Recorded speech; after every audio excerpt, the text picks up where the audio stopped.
السلام عليكم ورحمة الله وبركاته. أكم نجاجرتو سوما ياندي دمي تكفى الكندي دمي لما جرّا وقباب دوي سيارة كيف جمبر بعده وني قباب دون سوني واسدي واسدي أكما يسامر جاي ني مي واسدن كنا قلبتنا قبل دول نسي أسيف جمي جول لك ستين موت بيجرنوف مرجع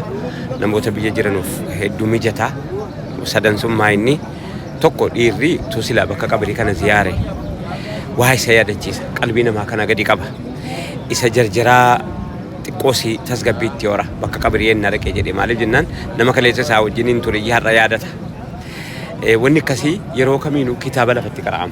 نمني إننا وانا كسيادتي كتابة لفتي كرام كتابة إلى لمي كرام كتابة نمني كتابة بريفة من كرام نفاجي وانتيب توصل بك قبل زيارة والربيات رجالان كروكان نفاجر تقومو جولكو منيداكي سوانجرو ورهيدا ميبيكو بيكا نميدا ميبيكو منيدا بيكا منيداكي سا إني فترة جيرو كميتاكا إني فترة جيرو توصل إلى منو ميدا مقالاتي تقو sabab gurguddaa yumiti sabab gurguddaa akka magaalaa Finfinnee magaalaa Dirreedawaa magaalaa gurguddaa yumiti warruma mana poolis xaabiyaatti yakka fedheenu haydham badii fedheenu haydham yakkuma fedheenu yoo hidhame abdii horata waa barata innis mataansa atis waa yaadatta bakkee jiraachuu kan kee niima akka rabbiin galateeffatta amma tokko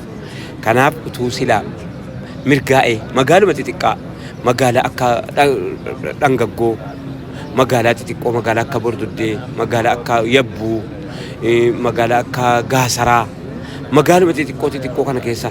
magaalaa akka Goree magaalaa Goreedhaa achi ijoollee Kamisee jechuu kooti magaalaa akka Gimbii magaaluma jiran keessaa Kamisee poolis xaabiyaa keessatti namni hidhamee jiru nama qaataa haala kana argu hin hawwa ati immoo soomaartaa Ramadaana afaanii qabda mee al tokko meemee jaabboodhuma tokkittii harkatti qabadhu nama tokkittii qofa nama tokkitti waan rabbi ittiin namaa godhuun beekanu ijoollee koo nurraa jijjiiruun mala rabbiin qabu madanuusaa rakkinni namarraa jijjiiramti akkanatti nafamu bar haalli fedhe hundi qilleensi fedhe hundi inni bakkeetti biyya ambaatti akka malle ta'aa jiru hundi isaatuyyuu wama kanaan fayyinurraa furamuutu bara tusila mana hidhaatti dhaqanii namni tokko daabboo tokko itti bitatee dhaqee ziyaare hedduu jijjiirama tokko nu fida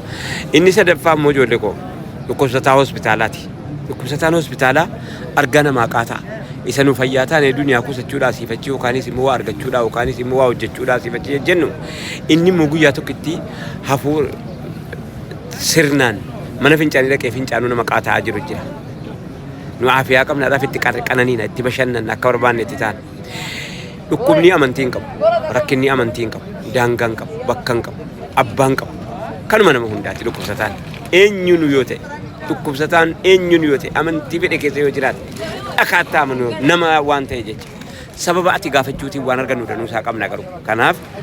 dhukkubsataan utuu gaafatame silaa bakka nuu geenyu kanuma walitti dhaammachuuf yaadammoo السلام عليكم ورحمة الله وبركاته رمضان كين يا ربنا الرحى كبر رمضان نجلا وان نجلا بديس ربنا الرحى كبو إيجا دولتني سمو هذا فباكي سني سمو غرغر صفات هذه ما في السلام عليكم ورحمة الله وبركاته